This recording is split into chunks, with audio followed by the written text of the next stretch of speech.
O segurança barrou a minha entrada no clube mais exclusivo de Lisboa, dizendo que era apenas para membros. O que ele não sabia era que eu era o dono do prédio, do terreno e da empresa que pagava o salário dele. Mas o verdadeiro choque não foi a rejeição na porta. Foi ver a minha esposa, Madalena, lá dentro, vestida com um vestido vermelho provocante, a ser servida como uma rainha e a gastar o meu dinheiro para fingir que era dona do meu império. Naquele momento, decidi que não faria um escândalo. Eu faria uma auditoria. O meu contabilista ligou-me numa tarde chuvosa de terça-feira para perguntar sobre uma transferência de 42 mil euros para minha esposa. Ele queria saber se era para mobiliário ou obras em casa, mas o dinheiro tinha saído de uma empresa que eu possuía, mas que nunca tinha visitado. Eu sou o Duarte, tenho 53 anos e passei as últimas 2 décadas e meia a salvar empresas falidas em Portugal. Construí a minha reputação a ler nas entrelinhas, a encontrar a podridão escondida em relatórios financeiros polidos e a despedir gestores incompetentes. É uma ironia cruel que eu tenha falhado na auditoria mais importante da minha vida, aquela que acontecia debaixo do meu próprio teto. A Madalena, a minha esposa há 27 anos, tinha se queixado recentemente de se sentir invisível. Dizia que ser apenas uma dona de casa a fazia sentir-se como uma peça de mobiliário antiga. Eu disse-lhe para fazer o que quisesse, viajar, abrir uma galeria de arte, qualquer coisa. Tínhamos dinheiro suficiente para viver 10 vidas. Mas a resposta dela foi o silêncio e um afastamento frio. Quando o contabilista me enviou a fatura digital, vi que o pagamento de 42 mil euros estava categorizado como consultoria de hospitalidade e assinado por um homem chamado Nuno, transferido para uma conta em nome da Madalena. A empresa pagadora era um clube noturno na zona do Cais do Sodré, em Lisboa, que eu tinha adquirido 2 anos antes como parte de um pacote de ativos tóxicos de um banco. Eu nunca tinha posto os pés lá. Não a confrontei imediatamente. Em vez disso, fiz o que faço melhor. Investiguei. Acedi à nuvem partilhada da família e encontrei uma pasta oculta que a Madalena pensava ser segura. Lá dentro não havia apenas faturas, havia fotografias. Eram imagens dela num vestido vermelho justo, atrás de um bar luxuoso, a rir-se com um homem cuja mão repousava demasiado confortavelmente na cintura dela. A legenda de uma das fotos dizia apenas, a rainha da noite. Ela não estava a fazer consultoria para o clube. Ela estava a fingir que era dona dele. Liguei imediatamente ao meu advogado, o Sérgio, e pedi uma auditoria forense completa às operações do clube para ser entregue na minha secretária na manhã seguinte. Naquela noite, a Madalena chegou tarde a casa, a cheirar a perfume caro e a mentiras. Disse que tinha estado numa reunião de estratégia. Eu sorri, servi-me de um uísque velho e concordei. A traição não é barulhenta, ela é arquivada em despesas diversas, e eu estava prestes a auditar cada linha. Na noite seguinte, fui até ao clube. Vesti-me de forma casual, com calças de gangue e um casaco de cabedal, nada que gritasse dinheiro ou poder. O clube ficava num armazém renovado perto do Rio Tejo, o tipo de lugar onde o dinheiro antigo de Lisboa se mistura com a pretensão dos novos ricos. Havia uma corda de veludo à entrada e um segurança que parecia capaz de levantar um carro pequeno.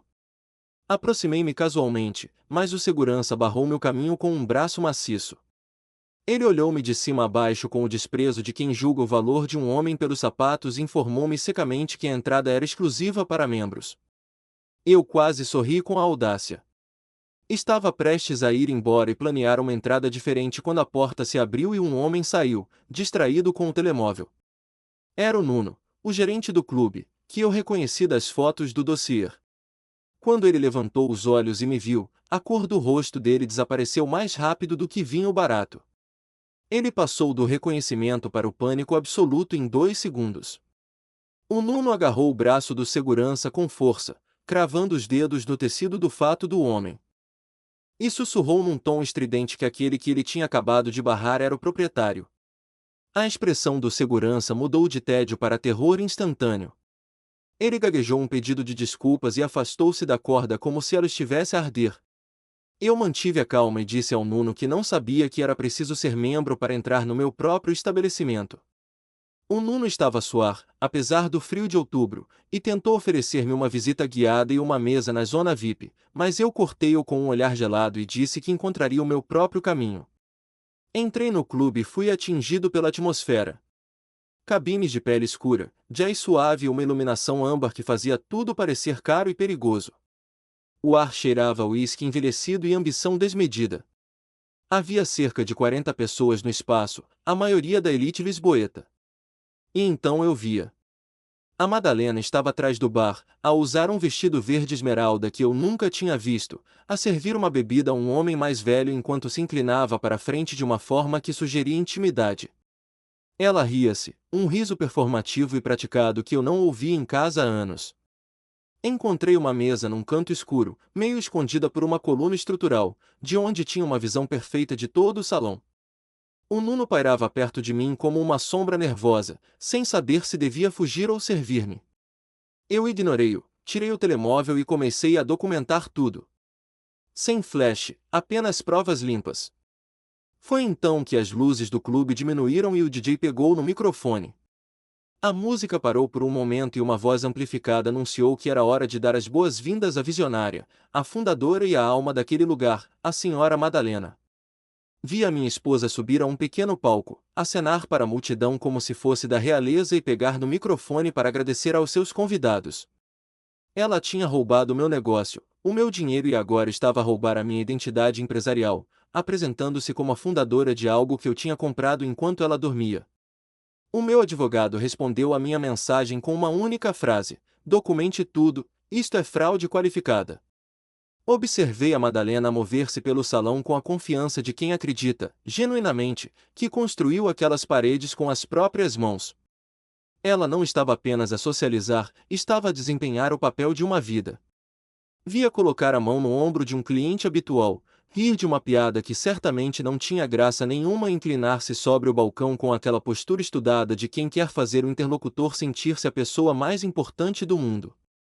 Era uma técnica que eu a vira usar centenas de vezes em jantares de beneficência, mas vê-la aplicar aquele charme calculado no meu próprio estabelecimento, financiado com o dinheiro que eu suei para ganhar, provocou-me uma náusea fria e controlada. O Nuno, o gerente que deveria estar a proteger os meus interesses, continuava a pairar à minha volta como um mosquito nervoso, transpirando profusamente dentro do seu fato italiano de corte impecável. Aproveitei o pânico dele. Sem dizer uma palavra, apenas com gestos e olhares, fiz com que ele se sentasse na cabine oposta à minha. Ele tentou justificar-se, gaguejando explicações sobre como a Madalena era fundamental para o ambiente e para a angariação de clientes VIP. Com uma calma aterradora, questionei-o sobre a natureza dos pagamentos e a falta de contratos formais. O homem desmoronou-se sob a pressão do meu silêncio.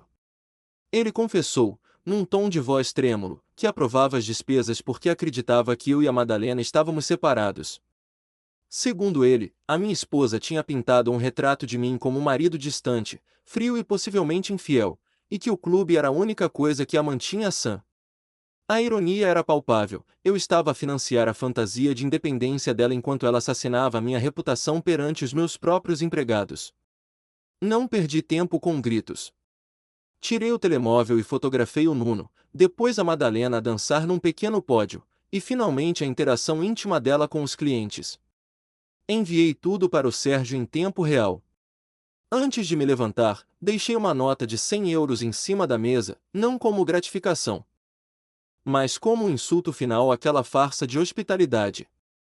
Saí para a noite fria de Lisboa sem olhar para trás, deixando Nuno pálido e a Madalena ignorante de que a cortina estava prestes a cair sobre o seu pequeno teatro.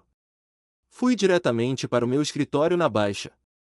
O edifício estava silencioso, apenas com a equipa de segurança e alguns workaholics a queimarem as pestanas nos andares superiores. Tranquei-me na minha sala de canto, com vista para o castelo de São Jorge iluminado ao longe, e espalhei os ficheiros digitais que o Sérgio tinha compilado nos ecrãs gigantes da minha secretária. O que encontrei foi muito pior do que um simples caso de vaidade. Era um roubo sistemático e meticuloso. Aquele pagamento de 42 mil euros era apenas a ponta do iceberg. Havia dezenas de transferências menores, categorizadas como despesas de representação, consultoria de imagem e desenvolvimento de clientes. 5.000 aqui, 8.000 ali. Era morte por 1.000 cortes, espalhada ao longo de 18 meses, totalizando um prejuízo de 270.000 euros. Mas a audácia da Madalena não se ficava por ali. Ao aceder à cópia de segurança dos e-mails dela, encontrei uma pasta intitulada Expansão Norte. O meu sangue gelou.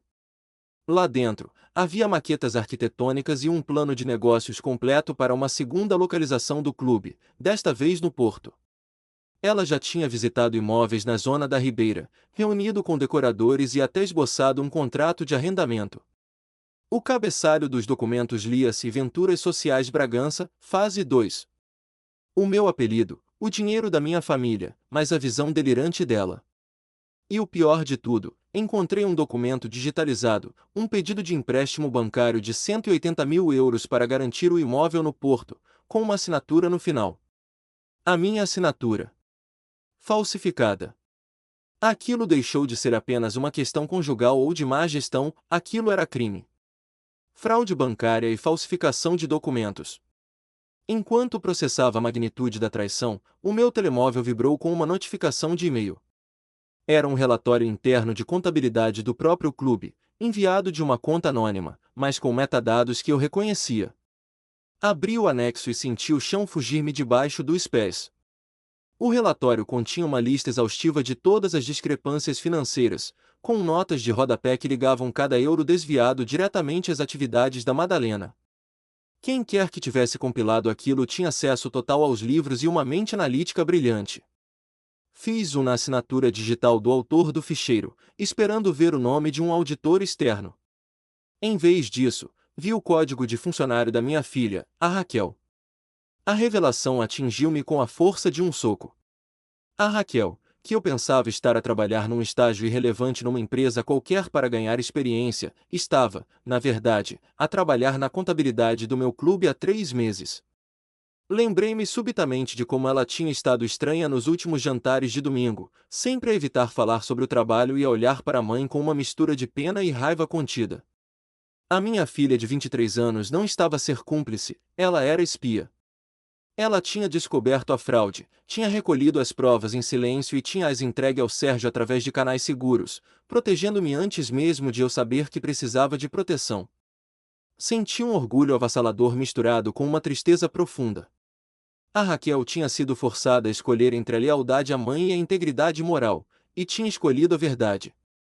Ela estava lá dentro, no meio daquela cova de leões, a assistir a mãe a destruir a família e a reputação do pai, e teve a força de caráter para documentar cada passo em falso. Isso mudava tudo. Eu não estava apenas a lutar pelo meu dinheiro ou pelo meu orgulho. Estava a lutar para validar a coragem da minha filha. O Sérgio ligou-me nesse momento para confirmar que o bloqueio total estava pronto para ser executado. Ele perguntou-me se eu queria esperar, dar-lhe uma oportunidade de se explicar. Olhei para a assinatura falsificada no ecrã e para o relatório detalhado feito pela minha filha. A Madalena não só me tinha roubado, como tinha colocado a nossa filha numa posição impossível, obrigando-a a ser a guardiã da ética familiar contra a própria mãe. A minha hesitação evaporou-se. Ordenei ao Sérgio que procedesse imediatamente. Cartões de crédito cancelados, senhas alteradas, acesso aos edifícios revogado e contas congeladas. Eram 3 da manhã quando finalmente fechei o computador. A cidade lá fora continuava a brilhar, indiferente aos dramas de quem a habitava. A Madalena estava provavelmente a dormir o sono dos justos, sonhando com a inauguração no Porto e com o seu império de fantasia. Ela não fazia ideia de que, ao nascer do sol, o castelo de cartas dela seria varrido por um furacão que ela própria tinha convocado. Eu ia deixá-la acordar para a realidade da forma mais dura possível. A segunda-feira seria fria, impiedosa e, acima de tudo, inevitável. A segunda-feira amanheceu com a precisão fria de uma lâmina cirúrgica. Eu já estava acordado desde as 5 da manhã, sentado na cozinha com uma chávena de café intocada, a ver o sol nascer sobre o rio Tejo através das janelas panorâmicas. O meu telemóvel vibrou pontualmente às 8 horas. Era a confirmação do Sérgio, o acesso tinha sido revogado, as senhas alteradas e os cartões bloqueados. O sistema nervoso digital da vida dupla da Madalena tinha sido desligado. Observei-a descer as escadas meia hora depois, vestida com um fato de corte impecável e sapatos de salto alto, a imagem perfeita da executiva de sucesso que ela acreditava ser. Ela despediu-se apressadamente, mencionando uma reunião importante com fornecedores de vinhos para a nova carta do clube. Eu apenas acenei com a cabeça, continuando a ler o jornal como se fosse um dia normal, sabendo que ela estava a caminhar para a guilhotina. Assim que o carro dela saiu da garagem, abri o meu portátil e liguei-me ao sistema de videovigilância do clube. O Sérgio tinha me dado acesso direto à câmara que cobria a entrada principal. Vi o Audi da Madalena estacionar na zona reservada, um lugar que ela tinha reivindicado para si mesma sem qualquer autorização. Ela caminhou até a porta dos funcionários com passos decididos, segurando o cartão de acesso magnético como se fosse um cetro real, aproximou o cartão do leitor. A luz vermelha piscou. Vi a confusão na postura dela. Ela tentou novamente, com mais força, como se a insistência pudesse dobrar a vontade do software. A luz vermelha persistiu, indiferente ao desespero dela. Ela pegou no telemóvel, provavelmente a ligar para o Nuno. Eu sabia que a chamada iria diretamente para o voicemail. O telemóvel da empresa dele tinha sido confiscado pelos advogados naquela manhã e o número pessoal dela tinha sido bloqueado. O pânico começou a instalar-se. Ela bateu na porta de vidro. Um segurança, que não era o habitual da noite, aproximou-se pelo lado de dentro. Ele não abriu a porta. Apenas falou através do vidro, cumprindo as ordens estritas que eu tinha emitido. Vi os ombros da Madalena caírem. Ela olhou à volta, verificando se alguém estava a ver a humilhação, e depois caminhou de volta para o carro, já não com a passada de uma rainha, mas com a marcha furiosa de quem foi injustiçado. Ela estava de volta a casa em menos de 30 minutos. Entrou como um furacão, atirando a mala de luxo para cima do sofá e as chaves para o balcão da cozinha com um estrondo.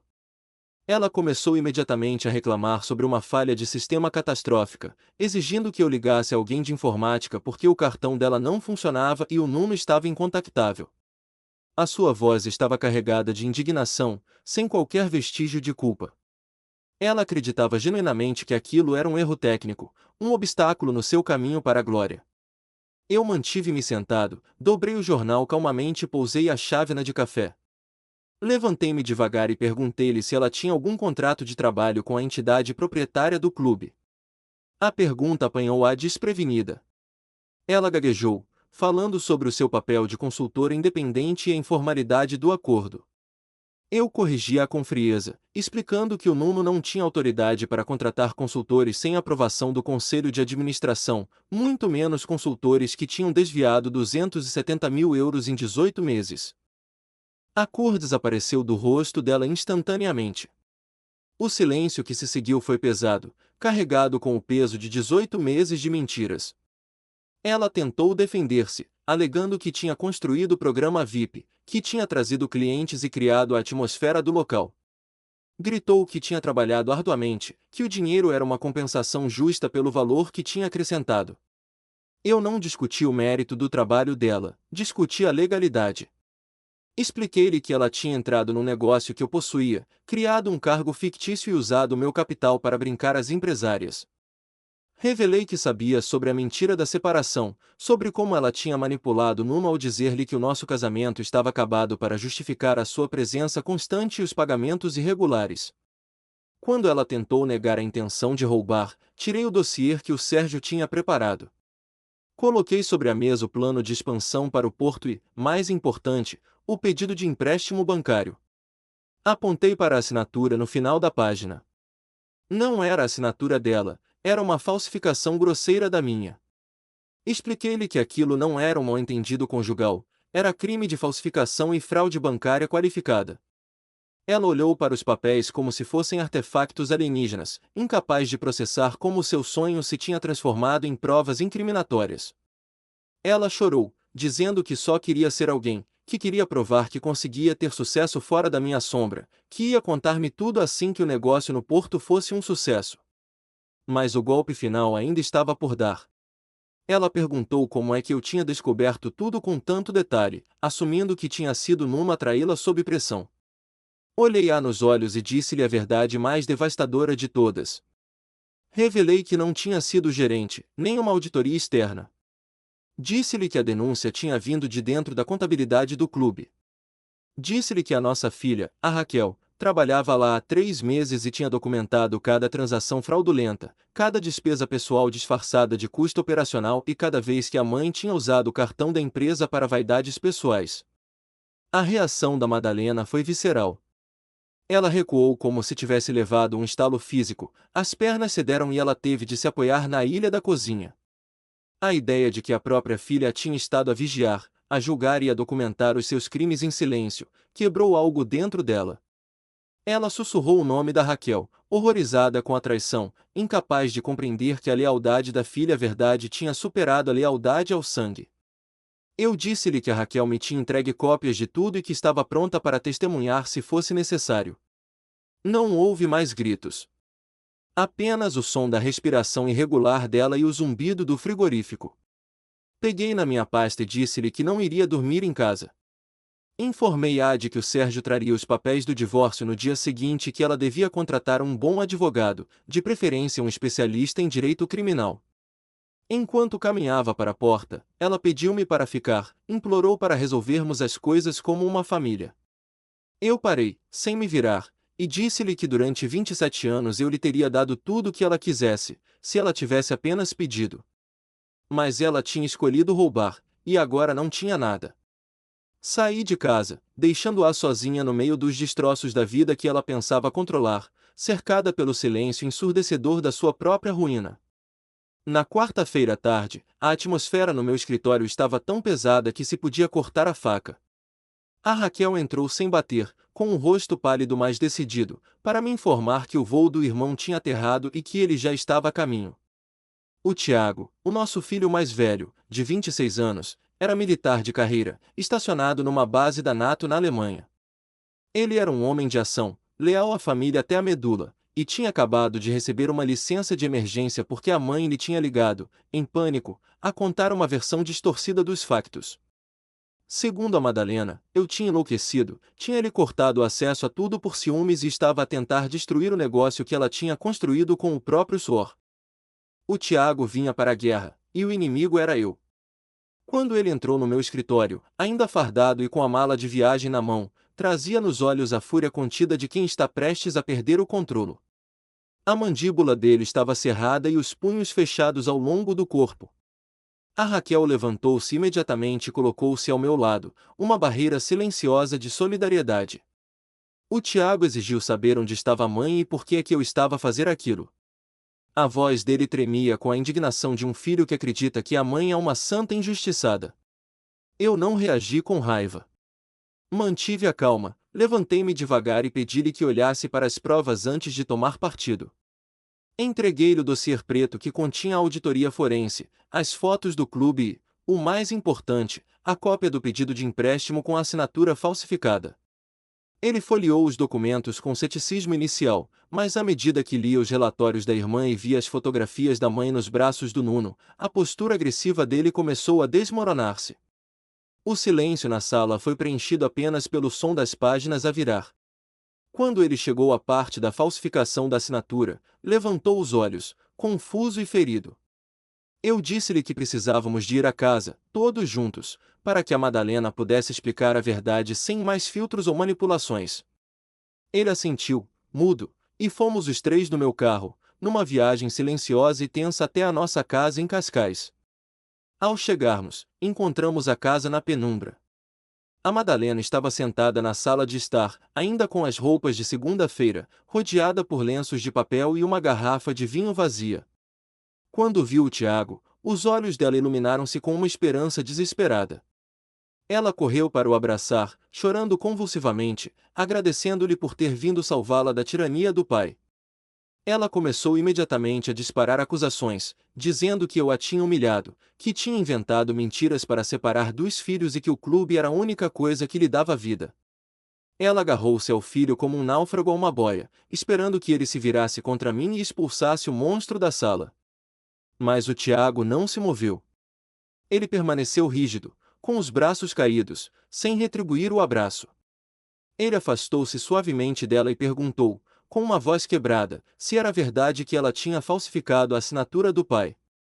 Perguntou se era verdade que ela tinha um caso emocional com o gerente e se tinha dito a toda a gente que o pai era um marido ausente e infiel. A Madalena congelou. Ela olhou para mim, depois para Raquel, e viu nos olhos da filha o julgamento implacável da verdade. Ela tentou negar, balbuciando que o Nuno era apenas um amigo, que a assinatura era apenas uma formalidade burocrática porque eu estava ocupado, que ela ia devolver o dinheiro assim que o clube no Porto começasse a faturar. O Tiago interrompeu-a. Ele disse-lhe que tinha lido os e-mails. Disse-lhe que sabia que ela planeava deixá-lo ir ao pai assim que tivesse dinheiro suficiente, usando os fundos roubados para financiar a sua nova vida de solteira independente. A revelação de que o plano final dela era o abandono da família quebrou qualquer resto de simpatia que ele pudesse ter. Ele olhou para a mãe com uma expressão de profunda desilusão e disse-lhe a coisa mais dura que um filho pode dizer a uma mãe, que tinha vergonha dela. Disse-lhe que ela tinha trocado a dignidade da família por aplausos baratos de estranhos num bar e que tinha tentado transformá-lo numa arma contra o próprio pai.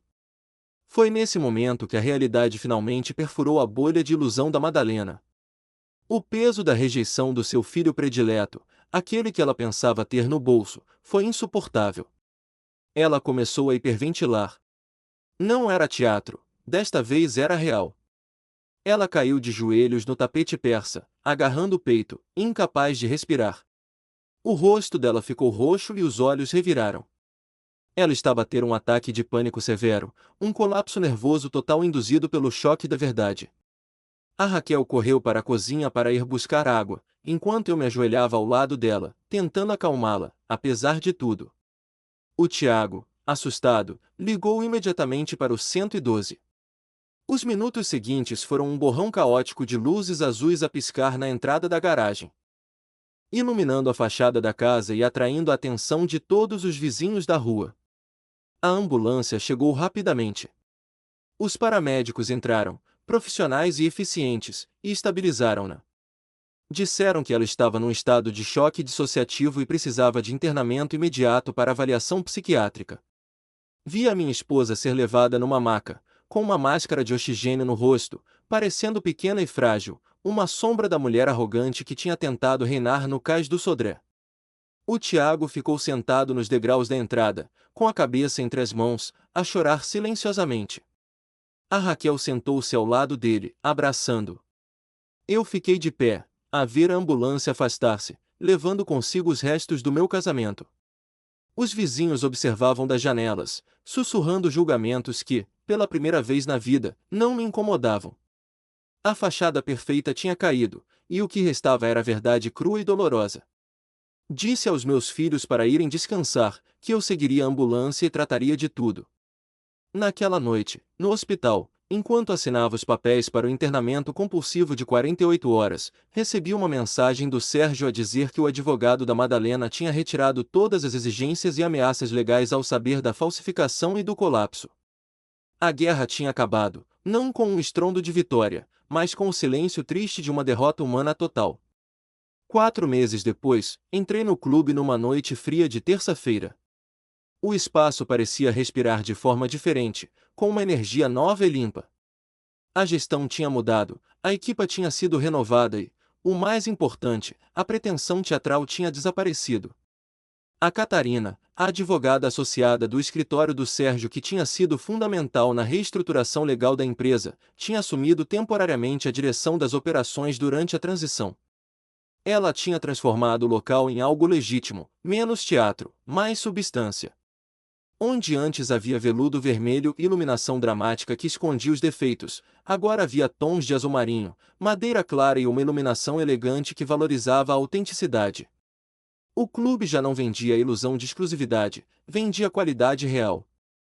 As receitas tinham subido 18% desde a reestruturação, provando que as pessoas, no fundo, preferem a verdade a uma mentira bem embalada.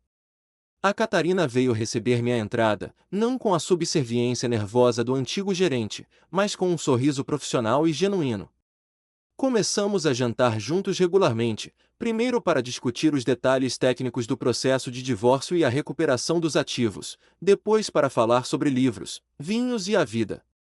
Ela tinha 44 anos, uma inteligência afiada e um sentido de humor seco que eu apreciava imensamente. Não estávamos numa relação séria, não ainda, mas estávamos a construir algo baseado na honestidade brutal.